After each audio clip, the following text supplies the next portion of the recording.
ஹாய்ங்க, இன்றைக்கி என்னடான்னு பார்க்குறீங்களா? அது வேறு ஒன்றும் இல்லைங்க. நம்ம ரெகுலர் கஸ்டமர் ஒருத்தர் கூப்பிட்டு மோட்டர் 2 நிமிஷம் ஓடுது, அப்புறம் ட்ரிப் ஆயிடுதுனாருங்க. நம்ம வந்து எல்லாம் செக் பண்ணி பார்த்தோமுங்க. அதில் பார்த்திங்கன்னா ஒரு ஃபேஸே வரலிங்க. எல்லாம் செக் பண்ணி பார்த்ததில் பார்த்திங்கன்னா ஒரு ஃபேஸ் எல்லாத்துலேயுமே மேலேருந்து வருதுங்க, ஜம்பர்லேருந்துங்க. கீழே பார்த்திங்கன்னா இந்த ஒயர் ஷார்ட் ஆகிடுச்சாட்டு இருக்குதுங்க. அப்புறம் பார்த்திங்கன்னா எல்லாம் கழட்டி போட்டுங்க, மறுபடியும் யூஜி கேபிள்லாம் சீவி புதுசாக அடித்த ஸ்க்ரூ போட்டு எல்லாம் டைட் வச்சு கொடுத்துட்டோமுங்க. பாருங்கள், இந்த மாதிரி சீவிட்டெல்லாம் வேஸ்ட்டெல்லாம் கட் பண்ணி எரிஞ்சிட்டோமுங்க. பாருங்கள், ஷார்ட்டான இடத்தையெல்லாம் காமிக்கிறேன். பாருங்கள், இதுதான் ஷார்ட்டான இடம். இதெல்லாம் பார்த்திங்கன்னா ஷார்ட் சர்க்யூட் ஆகிடுச்சாட்டு இருக்குது போட்டதில்.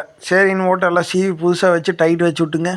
கடைசியில் பார்த்திங்கன்னா எல்லாம் கொண்டு போய்ங்க ஸ்க்ரூவில் வச்சு நல்லா ஜாம் டைட்னு இல்லைங்க, ஓரளவுக்கு டைட் வச்சாச்சு.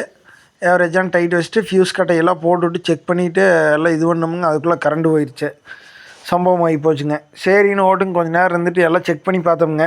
எல்லாம் கரெக்டாக ஒர்க் ஆச்சு. சரின்னு ஓட்டு கஸ்டமர்ஸ்கிட்ட சொல்லிவிட்டுங்க, இது ஒரு இதில் லூஸ் கான்டாக்ட் இருந்துச்சுங்க. சரின்னு ஓட்டு அதையும் நல்லா டைட் வச்சு விட்டுங்க.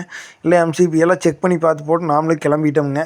இந்த வீடியோ பிடிச்சிருந்தா ரெட் ஹார்ட் தட்டி விட்டு 4 பேர்த்துக்கு ஷேர் பண்ணுங்கள், லைக் பண்ணுங்கள், மறக்காமல் கமெண்ட் பண்ணுங்கள். ரொம்ப தேங்க்யூங்க.